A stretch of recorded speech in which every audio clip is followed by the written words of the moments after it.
Hello students, welcome to M for PRT and TGT.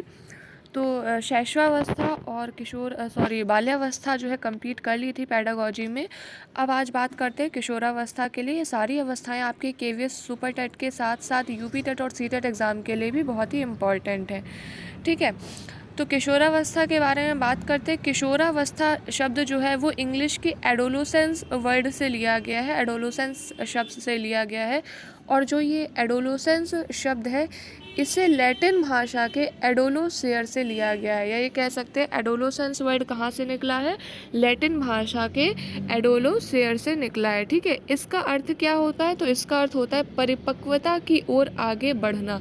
परिपक्वता यानी कि मैच्योरिटी। ठीक है, तो जाहिर सी बात है किशोरावस्था में क्या होता है, जो मनुष्य है वो अपनी मैच्योरिटी, इस अवस्था में वो मैच्योरिटी की तरफ बढ़ता है, परिपक्व होने लगता है। ठीक है, परिपक्वता की ओर बढ़ने लगता है। इसके बाद किशोरावस्था के दो प्रमुख सिद्धांत हैं, पहले इन्हें देख लेते हैं क्योंकि ये काफ़ी इम्पॉर्टेंट है और पूछ लिए जाते हैं। त्वरित एवं आकस्मिक विकास का सिद्धांत। ठीक है, ये स्टैनली हॉल ने दिया था। तो त्वरित और आकस्मिक विकास का सिद्धांत और क्रमिक विकास का सिद्धांत। ठीक है, त्वरित और आकस्मिक विकास का सिद्धांत क्या कहता है कि जो विकास है, ठीक है, ये अचानक और तीव्र होता है इस अवस्था में, यानी किशोरावस्था में जो विकास है वो अचानक से होता है और तीव्र यानी कि तेज़ गति से होता है। ठीक है, जबकि क्रमिक विकास का जो सिद्धांत है वो इसका जस्ट अपोजिट है। इस सिद्धांत में क्या कहा गया है कि किशोरावस्था में जो विकास होता है वो अचानक से नहीं होता और ना ही तीव्र होता है, बल्कि क्रमबद्ध तरीके से होता है, क्रम बाय क्रम होता है। ठीक है, तो ये किशोरावस्था के दो प्रमुख सिद्धांत है जो पूछ लिए जाते हैं। इसके बाद जो महत्वपूर्ण डेफिनेशन है आ जाती है। कई बार ऐसा होता है कि पेपर में लिखा होगा किशोरावस्था शैशवावस्था की पुनरावृत्ति है, ये परिभाषा किसने दी है? आपको 4 मनोवैज्ञानिकों के नाम दिए होंगे, उसमें से आपको सेलेक्ट करना होगा। इस तरीके के क्वेश्चन पूछ लिए जाते हैं और ख़ास तौर से आपके यूपी टेट और सी टेट में तो पूछ ही लिए जाते हैं। ठीक है, और सुपर टेट केवीएस वालों के लिए भी इम्पॉर्टेंट है। सुपर टेट में भी जो है इस तरीके से परिभाषाएं आ जाती हैं और फिर आपको मनोवैज्ञानिकों के नाम दिए होंगे तो आपको बताना होगा कौन सा सही है। तो रॉस की जो है डेफिनेशन है जो बहुत इंपॉर्टेंट है। बहुत सारी परिभाषाएं हैं, ठीक है, हर फील्ड में ही मनोविज्ञान के हर टॉपिक में ही बहुत सारे मनोवैज्ञानिकों ने अपनी अपनी परिभाषाएं दी हैं। तो यहाँ पर जो बताई जा रही हैं वो वही बताई जा रही हैं जो कि एग्ज़ाम की दृष्टि से महत्वपूर्ण लग रही हैं। तो रॉस की जो डेफिनेशन है वो है किशोरावस्था शैशवावस्था की पुनरावृत्ति है। ठीक है, ये वर्ड याद रखेंगे, पुनरावृत्ति। पुनरावृत्ति किसने कहा है? रॉस ने कहा है। रॉस ने क्या कहा है? पुनरावृत्ति का। इस तरीके से अगर आप याद करेंगे ना तो कम भूलेंगे इन चीज़ों को। किलपैट्रिक का कहना है कि जीवन का सबसे कठिन काल कौन सा होता है? किशोरावस्था होता है। किशोरावस्था जीवन का सबसे कठिन काल है। जाहिर सी बात है समस्याएं वगैरह होती हैं तो कठिन काल कहा है इन्होंने। किसने कहा है? किलपैट्रिक ने कहा है। कठिन काल किसने कहा है? किलपैट्रिक ने कहा है। ठीक, एक जो सबसे महत्वपूर्ण डेफिनेशन है वो है स्टैनली हॉल की।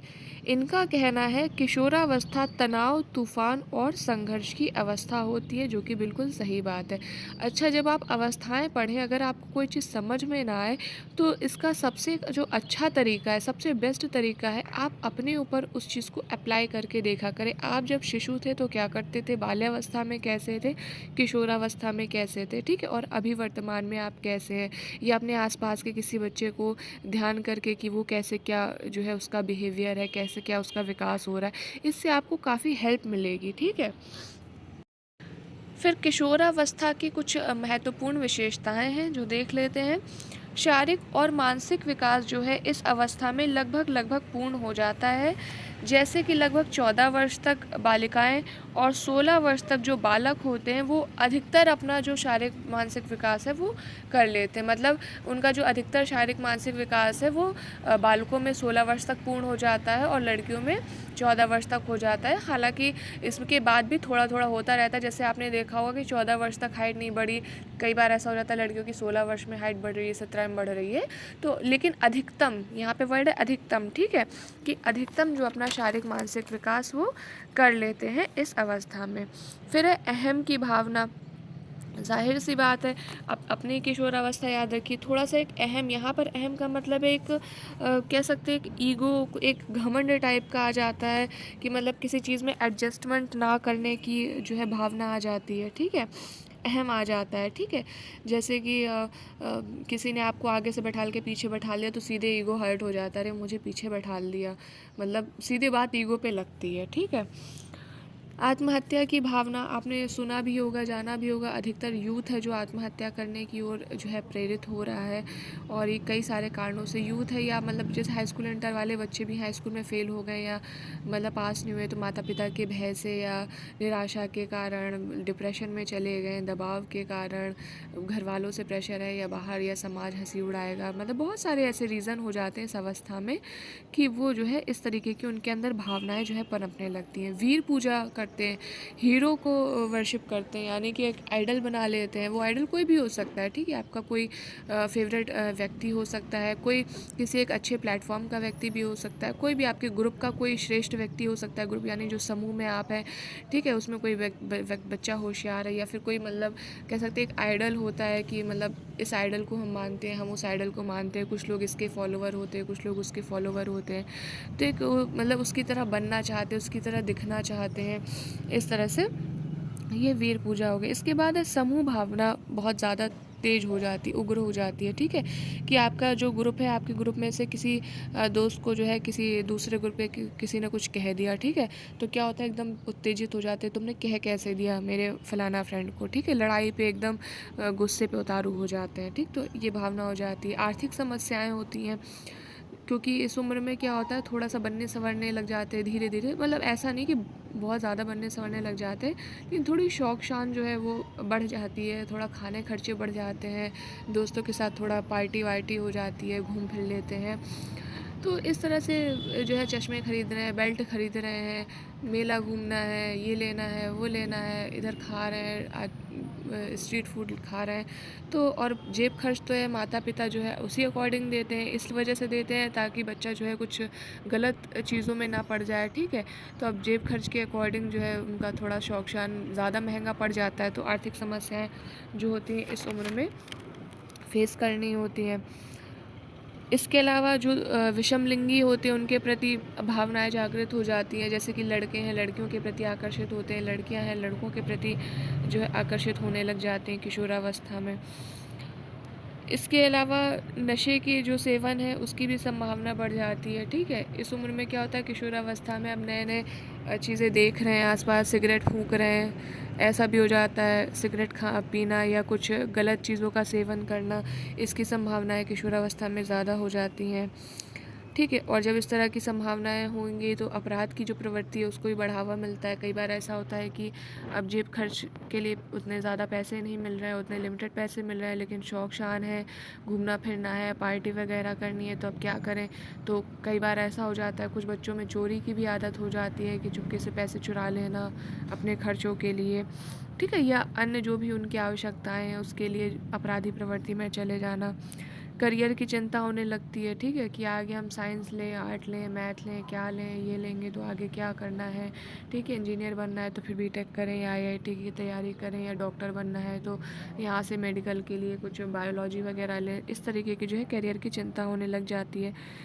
एक इम्पॉर्टेंट पॉइंट है विरोधी प्रवृत्ति, ठीक है, आपने ध्यान किया होगा आपकी जो किशोरावस्था में होता क्या है कि कोई बड़ा बुजुर्ग हमें कहता है अनुशासन में रहो, ऐसे बैठो, ऐसे करो, वैसा करो, इतने बजे के बाद घर से बाहर नहीं जाना है, या जो भी पढ़ाई करो इतने घंटे पढ़ना है, मोबाइल कम चलाओ, जो भी इस तरीके के टीवी कम देखो, इस टाइप का, तो हमें बड़ा गुस्सा आता है, ठीक है, या गुस्सा आता था उस टाइम पे, या अभी भी जो बच्चे इस अवस्था में तो उन्हें गुस्सा आता है, ठीक, क्योंकि वो जो है ये सब नियम कानून में नहीं रहना चाहते हैं कि ये मत पहनो, वो मत खाओ, इधर मत जाओ, उधर मत जाओ, आपने कई बार देखा भी होगा, कई सारे लोग इस तरह के बोलते भी, कितनी पाबंदियाँ हैं, जैसे देखो ये मत खाओ, वो मत खाओ, ये नहीं पहन सकते, वो नहीं कर सकते, ऐसा नहीं बोल सकते, वैसा नहीं बोल सकते, तो ये कई चीज़ें होती हैं जो उनके किशोरों के मन में क्या होती है फ्रस्ट्रेशन पैदा कर देती है, वो विद्रोही हो जाते हैं क्योंकि पाबंदी जो है पसंद नहीं करते। फिर उसके बाद किशोरावस्था में शिक्षा कैसी होनी चाहिए, शिक्षा का स्वरूप कैसा होना चाहिए, इसके बारे में देखते हैं, ठीक है, तो शारीरिक शिक्षा देनी चाहिए, जाहिर सी बात है, क्योंकि शरीर में इतने परिवर्तन होते हैं इस अवस्था में कि शारीरिक शिक्षा देना इस उम्र के बालक बालिकाओं को, ये बालक बालिका ना कह के किशोर किशोरी कहेंगे, उनको बहुत ज़्यादा ज़रूरी होता है, जिससे उनका जो है सही क्षेत्र में जो है मार्गदर्शन हो सके, वो भटके ना, वो परेशान ना हो, और जो शरीर को लेकर के भी जो परिवर्तन होते हैं उनको लेकर भी जो तनाव आ जाता है, स्ट्रेस आ जाता है, वो उनका कम हो सके, उन्हें ये बताया जा सके कि ये नॉर्मल चीज़ है, परेशान होने की कोई आवश्यकता नहीं है, ठीक है। यौन शिक्षा देनी चाहिए, जिससे क्या होता है कि वो गलत चीज़ों में, गलत प्रवृत्तियों की ओर जो है आगे ना बढ़ें, सुरक्षा का ध्यान रखें, संयम का ध्यान रखें, तो ये चीज़ें बहुत ज़रूरी हैं। व्यावसायिक शिक्षा बहुत ज़रूरी होती है। इस उम्र में बालकों को, बालिकाओं को या किशोर किशोरियों को व्यावसायिक शिक्षा देना सबसे ज़्यादा इम्पॉर्टेंट है, क्योंकि जो है व्यवसाय एक बहुत बड़ा साधन होता है हमारी रोज़ी रोटी का। बहुत बड़ा क्या, व्यवसाय सभी के लिए आवश्यक है, क्योंकि सत्य यही है, यथार्थता यही है कि हम कोई काम करेंगे तभी हमारी रोज़ी रोटी चलेगी। चाहे हम छोटा काम करें, बड़ा काम करें, बिज़नेस करें या जॉब करें या कोई भी कार्य करें, कार्य से रोज़ी रोटी चलेगी, और ये वास्तविकता है, ठीक है। लोग कहते हैं कि नहीं, प्रेम से जीवन चल जाएगा, प्रेम खा कर के जी लेंगे। ऐसा नहीं है। जब भूख लगती है तो भूख एक ऐसी चीज़ है जो हमारी एक बेसिक नीड है। भूख, प्यास, ऑक्सीजन, ये हमें चाहिए, ठीक है। तो व्यावसायिक शिक्षा भी बहुत इम्पॉर्टेंट होती है। नैतिक शिक्षा भी देनी चाहिए, मोरल्स सिखाने चाहिए बालकों को, ठीक है, जिससे उनका जो ये उग्र स्वभाव है और जो ये विद्रोही स्वभाव है, इसको थोड़ा सा कंट्रोल कर सके, उन्हें सही गलत की जो है शिक्षा दे सके। तार्किक शिक्षा होनी चाहिए, मतलब तर्क वगैरह करने की, ठीक है, उनमें क्षमता डेवलप करनी चाहिए, तभी उनका माइंड और विकसित होगा और नई नई चीज़ों की वो खोज भी कर सकेंगे, ठीक है। उनको दबाना नहीं चाहिए, उनके तर्कों को। अमूर्त शिक्षा देनी चाहिए, अमूर्त चिंतन करने की शिक्षा देनी चाहिए। तो ये जो है शिक्षा का स्वरूप कुछ इस प्रकार का होना चाहिए किशोरावस्था।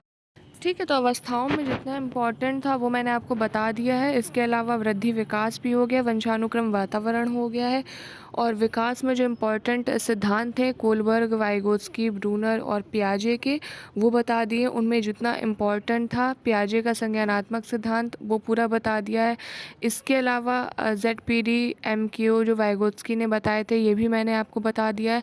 इम्पॉर्टेंट मैंने आपको सब बता दिया है, ठीक है, जो एग्ज़ाम की दृष्टि से इम्पॉर्टेंट है, ठीक है। इनकी आप जो है नोट्स बना सकते हैं या स्क्रीनशॉट ले सकते हैं। बिल्कुल वन लाइनर टाइप में 10 मिनट्स की, 5 मिनट्स की वीडियो में पूरा आपको समझा दिया। अगर मुझे पूरी बुक ही छपवानी हो, कुछ बच्चे ऐसा कहते हैं ना कि इसकी पूरी जो है आप थ्योरी प्रोवाइड करिए, नोट्स प्रोवाइड, अरे बुक ही छापनी है तो सीधी सीधी बुक लेकर के ही पढ़ लो, या इंटरनेट पे खोलो, मैटर डालो, कोई भी टॉपिक का नाम डालो, सीधे 40 पेज का पूरा आपको मैटर मिल जाएगा, रटते रहो दिन भर। उस चीज़ का क्या मतलब है? आपको चीज़ों को रटना नहीं है, कहानियाँ नहीं पढ़नी है, कथाएँ नहीं पढ़नी है आपको इन चीज़ों से रिलेटेड, बल्कि आपको क्या करना है, उस चीज़ को समझना है। टॉपिक को जितना आप अच्छे से समझेंगे, क्योंकि अगर आप पढ़ने पे बैठ जाए ना, एक एक चीज़ में इतनी बुक्स हैं, इतने मनोवैज्ञानिकों ने लिखा है कि पढ़ते पढ़ते न जाने कितने साल बीत जाएंगे, कितनी भर्तियाँ आएंगी और चली जाएंगी।